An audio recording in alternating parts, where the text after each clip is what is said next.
धान की फसल भारत की प्रमुख फसलों में एक है। भारत में लगभग 70 से 80% लोग भोजन के रूप में चावल का सेवन करते हैं। पारंपरिक धान की खेती में किसानों को कई समस्याओं का सामना करना पड़ता है, जैसे पानी का अधिक उपयोग, रोपाई के लिए ज्यादा मजदूरों की आवश्यकता तथा ज्यादा लागत, साथ ही भूजल का गिरता स्तर तथा ग्रीन हाउस गैसों के उत्सर्जन से पर्यावरण के लिए हानिकारक दुष्प्रभाव। इन समस्याओं के समाधान के लिए प्रगतिशील किसान सीधी बिजाई पद्धति को अपनाने पर जोर दे रहे हैं। पर धान की सीधी बिजाई की चुनौतियों की वजह से किसान परेशान है, जैसे खरपतवारों का प्रभावी नियंत्रण न होना व कम अंकुरण की वजह से धान की पैदावार में कमी। इसीलिए सवाना सीड्स लेकर आए हैं इन सभी समस्याओं का प्रभावी समाधान, फुल पेज डीएसआर तकनीक। आइए जानते हैं फुल पेज डीएसआर तकनीक के बारे में। फुल पेज डीएसआर तकनीक किसानों को स्मार्ट राइज अनुवांशिक तकनीक द्वारा बनाए हुए बीज प्रदान करती है, जो सीधी बिजाई के लिए जरूरी अधिक पौधों की संख्या के लिए उपयुक्त है। साथ ही स्क्वाड सीड ट्रीटमेंट प्रदान करती है, बेहतर अंकुरण एवं फसल सुरक्षा।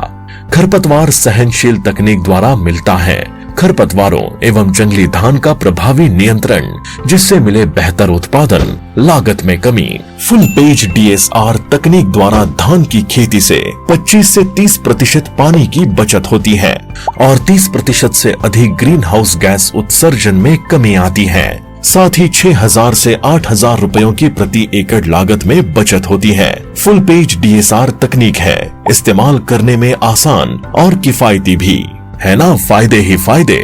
फुल पेज डीएसआर तकनीक दे कम लागत में अधिक मुनाफा। आइए जानते हैं फुल पेज डीएसआर तकनीक इस्तेमाल करने के कारगर सुझाव। बुआई से पहले लेजर लेवलर का प्रयोग करें और 7 किलोग्राम फुल पेज सीड प्रति एकड़ डीएसआर सीड ड्रिल से बुआई करें। बुआई के समय खेत में उचित नमी रखें और अगर सूखे में बुआई कर रहे हो तो बुआई के बाद तुरंत सिंचाई करें।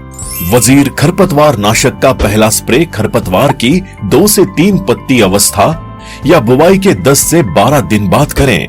वजीर खरपतवार नाशक का दूसरा स्प्रे पहले स्प्रे के 15 दिन बाद या खरपतवारों की 2 से 3 पत्ती अवस्था में करें।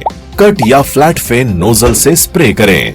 6 से 8 घंटे वर्षा मुक्त वातावरण तथा स्प्रे के बाद पानी के बहाव को साथ वाले खेत में जाने से रोकें। 100 kilogram urea, 50 kilogram DAP, 30 kilogram potash इस्तेमाल करें तथा 5 किलोग्राम जिंक व 1 किलोग्राम आयरन का स्प्रे 20 दिन बाद करें।